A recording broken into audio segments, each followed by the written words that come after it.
Okay, I'm gonna be honest with you.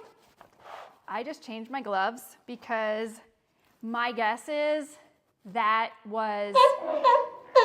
Hey everyone, welcome back to Remended and Revival. My name is Coral, and today I'm going to be cleaning up some shoes that I picked up at some thrift stores to resell on my eBay store. As a new reseller, I am trying to find items that have a quick reselling rate and ones that sell for a good profit. I have found that selling shoes can often result in those two things. So I am always looking at the thrift stores for good quality shoes that I can resell to someone who needs them. And oftentimes they come in okay shape, and the other oftentimes they come in a condition that could use a little bit of help. So that's where I come in today. That is why I have my gloves on. And I'm going to clean up some of these shoes that I just picked up at the thrift store. Now, in some cases, the shoes that you pick up could be in pretty good condition. For example, these Brooks men's sneakers are in pretty good condition.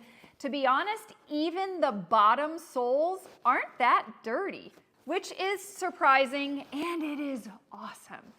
I probably don't have to do much in terms of cleaning these shoes. Really, these are in good shape, and I didn't even do anything to them. So those are easy. Next to them, I have this awesome pair of leather men's work boots. These are size 14, but they have been used, which is what you would expect, right? There's a ton of, we're just gonna call it dirt on the bottom of these boots, and the leather hasn't been treated in a while. So I have some work cut out to do with these shoes, and I have some supplies to help me do that.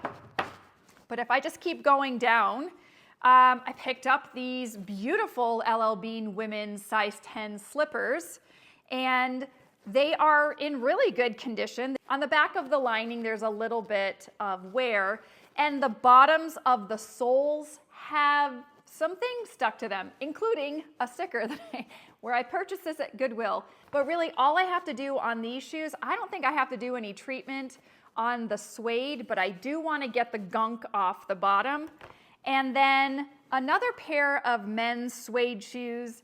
These, like these Brooks sneakers, are in really good condition.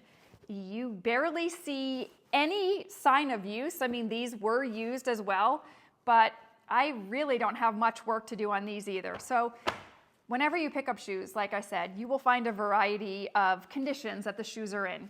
If I, as a reseller, take the time, just a little bit of time and elbow grease to clean things up, I can likely get a higher price for my item. So why wouldn't I do that?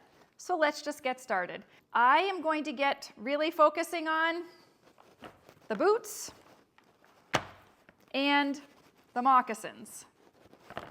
So I will put these guys over here. I probably should start on the boots. Now, I'm glad I have something underneath these shoes and I'm not sticking them directly on top of my dining room table because there's already, we're calling it mud or dirt, collecting on the bottom. So first things first, I'm going to put these over here too. Why not? I'm just going to, with a dry brush, probably the bigger one, just start dry brushing the base with my mouth closed. That's working really well. You might even want to wear a mask. I don't know. Probably not a bad idea. I don't even want to think about what this is. I just want it off. This is definitely not exactly dirt because there's hay there too, so I'm just not gonna, we're just gonna do that. We're gonna do this fast.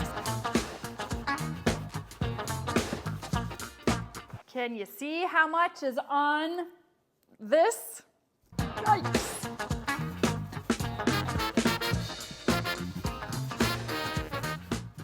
Dry brushing really, can you see, made a difference.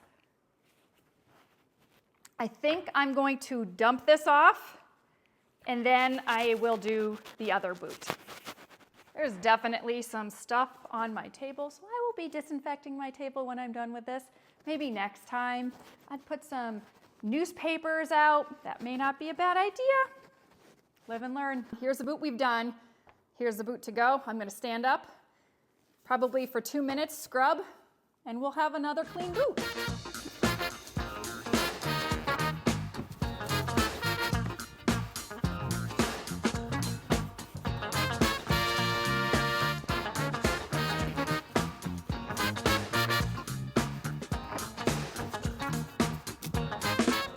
Wow, these were disgusting.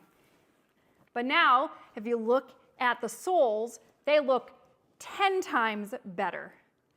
I'm going to clean this up, and I'm probably going to get another one of these microfiber cloths and just damp it with some water and clean out even more that I can.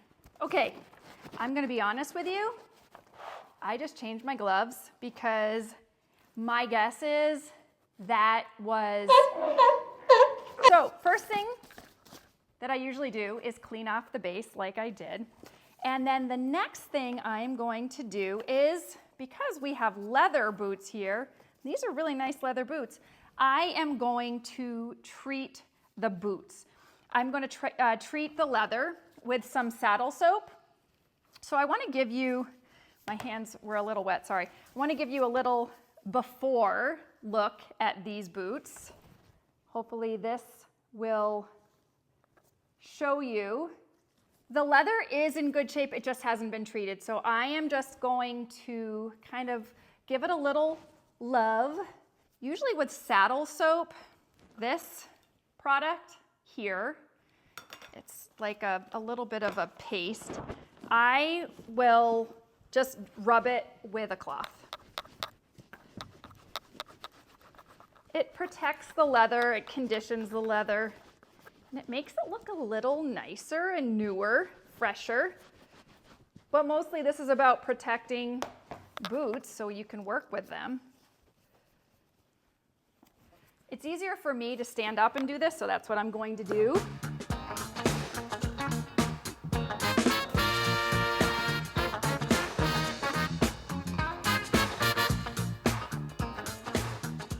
I don't know if you can tell a difference yet on the one that has just had that saddle soap on it versus the one that hasn't, but that's just the start. I'm realizing now I need to get another cloth. I usually only do 1 round of the saddle soap, but if I feel like the leather's really absorbing it, I might do 2.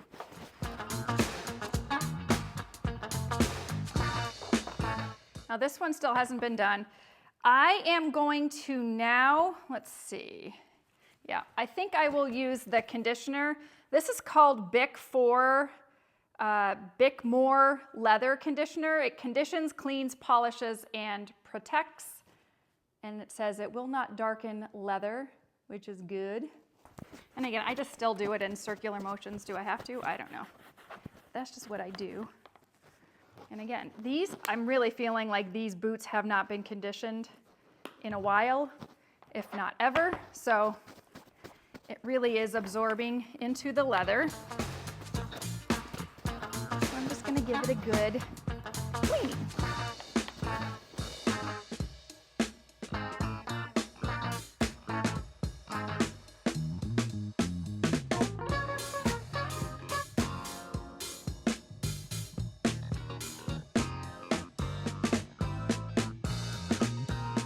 Now it doesn't look like a brand new boot, but it certainly looks a lot better than it did.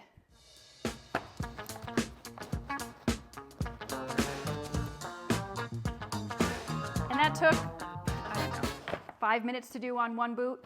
I'll do that same thing on the other boot.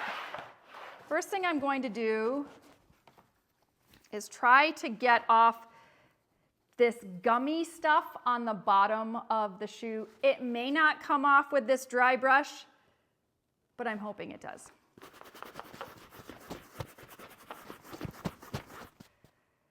Okay, not exactly working. Also needing to remove my sticker. Whoops. It will be worth it to clean up these LL Bean slippers because these have a great retail value. I should really know this off the top of my head, but I want to say I can at least get $30 to maybe $40 on these, and they cost me $1.75. So it's worth the little bit of work right now to get whatever this is. Probably kitchen food. Not as bad as the boots, if you know what I mean. I will try this. I just put hot water on this. I'm going to try to see if I can get whatever this is off. Who would have thunk that getting this stuff off is harder than that nasty dirt? Not me, but it is. It's harder. I do have my Myers. Might need to get like a screwdriver. Oh wait, the Myers might have done the trick. Myers to the rescue. Hold on. Yes, the Myers did the trick. Just that little bit of spray on here. And again, this brush was already like, not the brush. This sponge already had hot water on the bottom of it. So between the hot water and the Myers spray, we're able to get that gunky stuff off shoe number 1, which I will need to dry that. And let's go for shoe number 2. Okay. We are improving, and this is really the only thing I need to do on these, except I will trim some of these stitching pieces that are longer on the sides. Here we go. Not perfect, much, much better. In terms of suede, I'm not going, maybe I could condition suede. I should read. I haven't ever conditioned suede before. Leather, yes. Polished leather, yes. I have not played with suede so much. So I am just going to leave this suede as it is, but I will trim some of these loose stitches that you might see coming out. And other than that, these are done. So this was a fun, dirty video. Thank you for being here. If this is your first time here, welcome. I hope you found this helpful. And I hope you, if you are a reseller and you're starting, just like I am, think about what you can buy, what works for you in terms of reselling and making a decent profit. And look at shoes if you have not yet. Don't be worried about it. I have 30-day returns for the people that purchase on my channel because if they don't fit, I want them to be able to return them back to me. They do pay the return shipping if they need to return it, and that's kind of upfront. They would be aware of that upfront on my site. I hope this was helpful. If it was, let me know in the comments below, and I will see you in my next video. And if you're not yet subscribed, please consider doing that. That would be the best. Bye guys. Thanks for being here.